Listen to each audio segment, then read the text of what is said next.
szia, merre vagytok? Jó, oké, rendben. Akkor várlak titeket itt a padoknál, oké? Jó, rendben. Szia.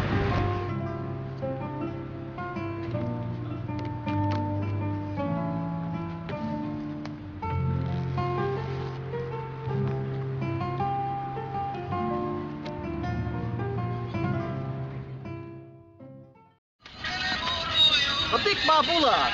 Sorázdát, mi? A tesókkal! Küldeni! Ha nézzük meg közelebbről a sajét! No! Hoppa!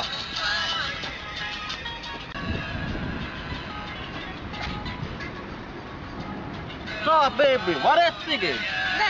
Nem dohányzom. Hát akkor mondd meg, hogy az idő. 3 óra lesz nem sokára.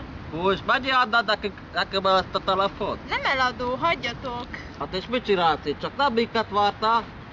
Nem, a kérdésem és a barátaimat várom. Hát mindjárt itt lesznek.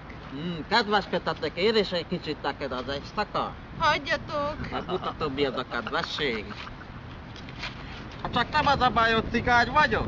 Hát te is egy kis rasszista vagy? Gyere megmutatom, mit tudnak az igazi rájcsávok. Tetszeni fog. Hagyjatok. Jaj, mi kis Dickmár! Feri, segíts! Jaj, testvérem, már bocsássál meg, hát az apám maradjon élete végéig a börtönben, ha még egyszer hozzányúlok. Tűnés! Jaj, Elkapcsa!